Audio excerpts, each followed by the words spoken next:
I am so happy that we are all gathered here together because I just want each and every one of you to know how deeply grateful I am for everything every one of you did, and those who couldn't be here tonight, who were part of our team in Brooklyn and across America, for putting together a campaign that we can all be so proud of and so excited when we think about what it meant. An inclusive, big-hearted, values-driven campaign about the kind of country that we believe in and that we wanted a chance to help keep moving in the right direction.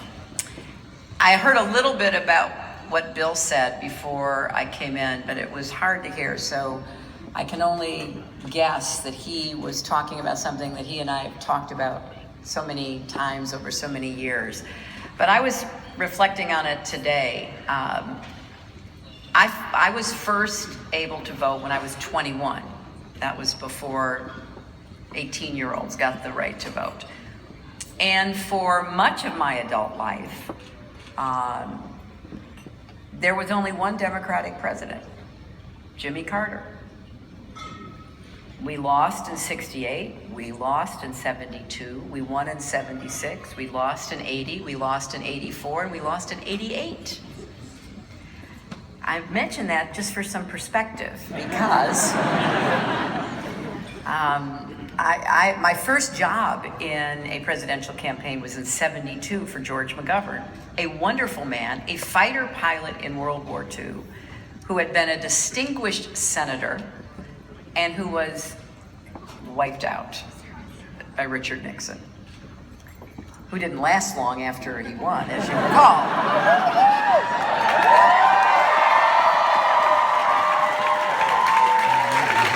And so that's why for so many of you whose literally lifetimes span two Democratic presidents who won 2 consecutive terms, right?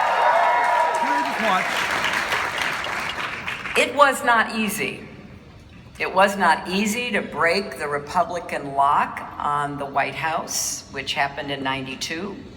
But then we were not able to keep it going and lost.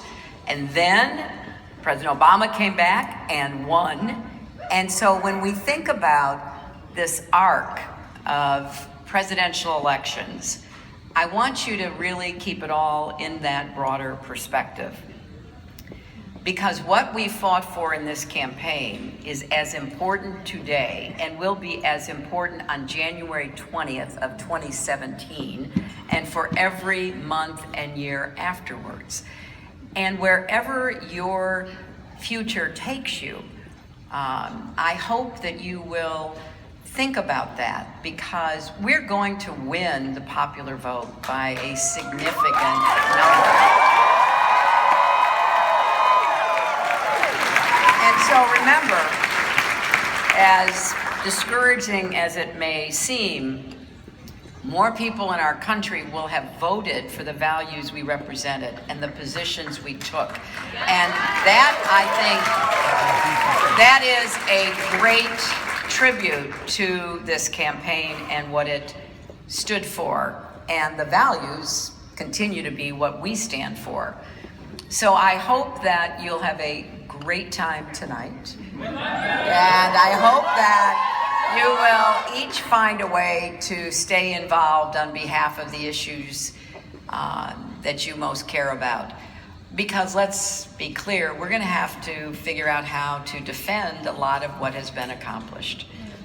And as I said repeatedly throughout the campaign, I wanted to build on the legacy of progressive change that we had seen under President Obama. But I went to the Senate after Bill left the White House, and I saw how determined the other party is to literally turn the clock back. And so we can't just throw up our hands and walk away from these fights, because people's lives will be affected. You know, today I heard from one of the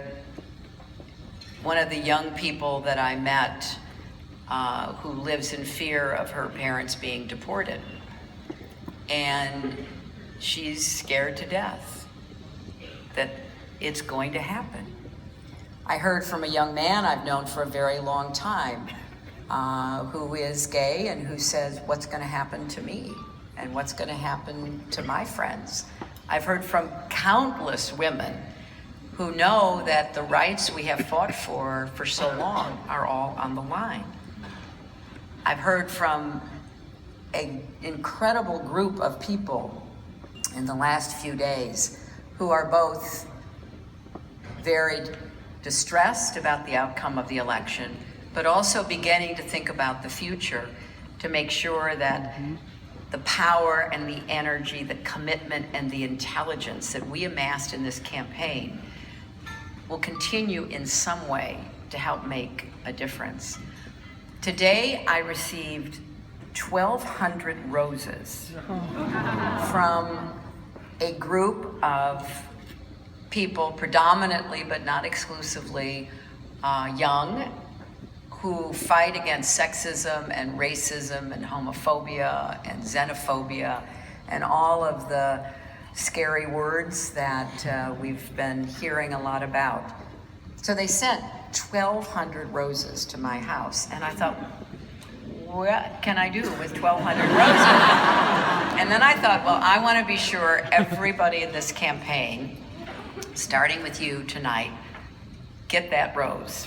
And so when you leave at 1 o'clock or whenever, there will be stacks of red roses out on the table. And if you know somebody who couldn't be here that you may see, or you know somebody who a red rose might lift their spirits, please be sure to get one. And, you know, think about the hope that it represents and the love that so many people around our country have for all of us, because that's really what it comes down to. There is, well, I love all of you.